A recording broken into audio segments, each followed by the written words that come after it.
brilliant notes of Rabbi Yonatan Nakson over here. Absolutely phenomenal. Let's continue where we left off. Let's say this is part 2. I don't know how many minutes we've got at the moment. Let's try and make some progress. So the type of light that one may use for the Bedikat Hametz, naturally. The Bedikat must be performed by the light of a candle. This is what's reported over. They're all sourced inside the notes of Rabbi Yonatan Nakson, which I very much recommend to look at that. And that is actually sourced as number 53 over here. Well, I'll bring it down. For example, that's in the Shulchan Aruch 433, number 1. Now, next note, for Kabbalistic reasons, it's proper to use a candle that is made of beeswax. So you'll see usually the candles being sold will be of beeswax. Very, very commonly, interesting enough in of itself. Okay, the candle used for Bedikat must have only 1 wick. Let's just say a multi-wicked candle or oil lamp may not be used.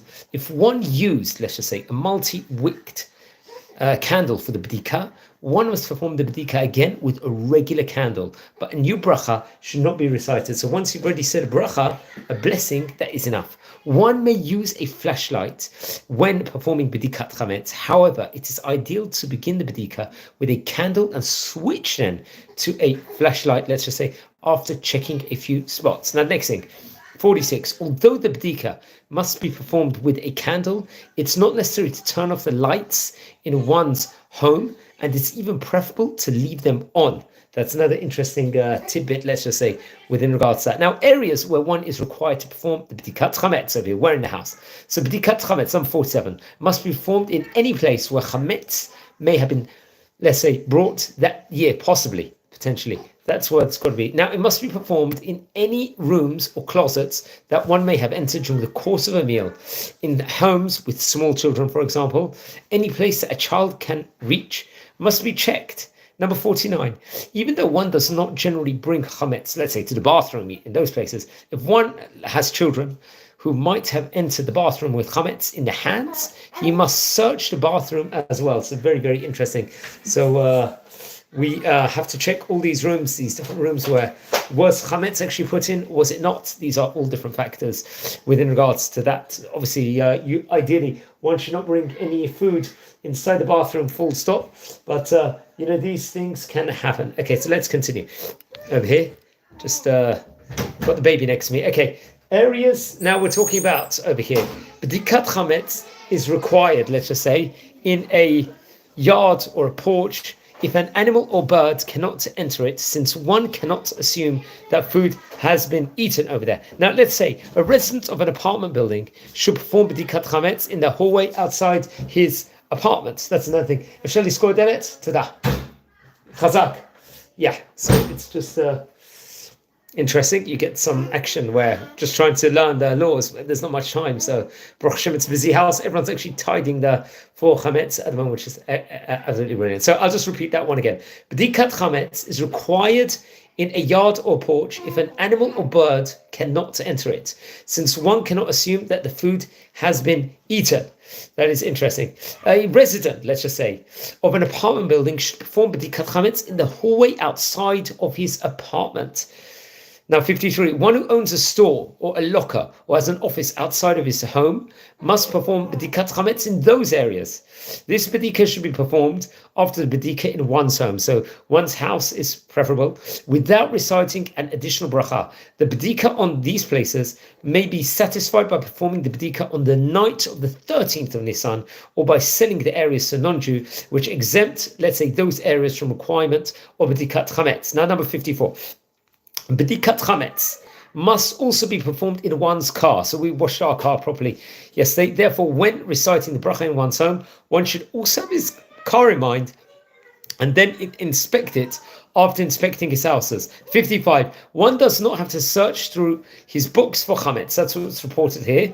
That's source number 70, which is, I think Chazon Ish argues on this, if I'm not mistaken. However, yeah, so we should look at the Or Letzion, for example, Yabia Omer, the Ma'or Yisrael on Pesachim on 45b, and the various other sources. So if you look at this. Okay, one is obligated to clean out the pockets and cuffs of garments, especially those of children. It's not sufficient merely to launder the garment or shake out the pockets. One must actually check to verify that there's no chametz. If it is impractical to check all of one's garments on the night of the 14th, one may perform the search early in the month on any clothing that will not be worn until Pesach. So this is something that you don't have to rely on for the last moment. You can actually do this in advance, and that will seemingly be sufficient over here. Seemingly.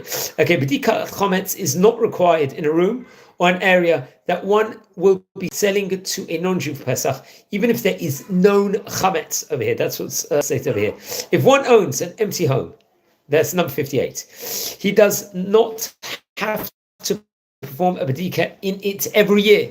He perform a Bedikat once, and as long as he did not enter the home throughout the year, he does not have to perform another Bedikat checking before the next Pesach. Now, that's source number 73. The Or Letzion, volume 3, 715 over there. Interesting enough. Okay.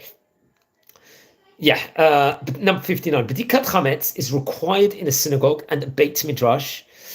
It should be performed by a gabbai, a warden of the synagogue, on the night of the 14th of Nisan, using a candle and without a blessing. Instead, the gabbai, the warden, should have the Bedikat in the synagogue in mind while he recites a bracha, the blessing on the Bedikat in his home. Now, checking after a child entered a checked room with chametz in his hand. That is a scenario can happen in many houses. So number 60, if a child carried chametz around the house after Bedikat Hametz was performed, the following must be done. Number 1, if only crumbs are found, there is no need to repeat the Bedikat, since one can assume that the child consumed the rest of the chametz. Number 2, if no crumbs were found, the Bedikat must be repeated in every room that the child may have entered, since he may have hidden the chametz. Number 3, if the child has already reached the age of chinuch, that's education age, and he claimed that he ate the food without leaving any behind, he may be believed and no further Bedikat will be required over here. Now, friends, we're going to continue on, let's just say, on bitul chametz. We are going to do that in the coming minutes at the moment. I just got the little baby next to me. We'll just give an introduction and maybe we'll see where we can go.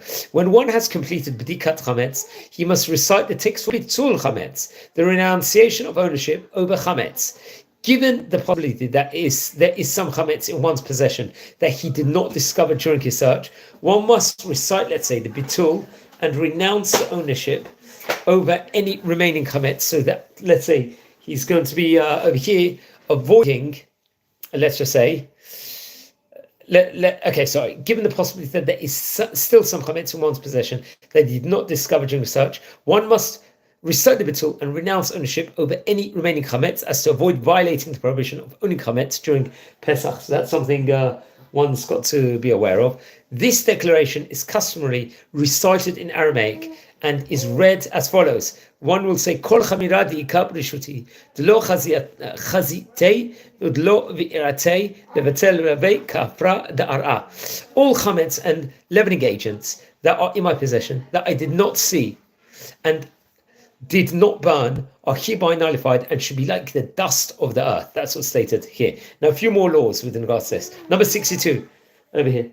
One must understand the meaning of all the words or the bitul. Someone who does not understand it should recite the translation also. Nevertheless, one who recited the Aramaic text of bitul chametz without understanding its meaning, but understood the basic idea that he's declaring his chametz ownerless, has fulfilled his obligation over there. That's source number 82, and that's from Mishnah Berurah 434, number 9. I think Ben Ish Chai brings that down also.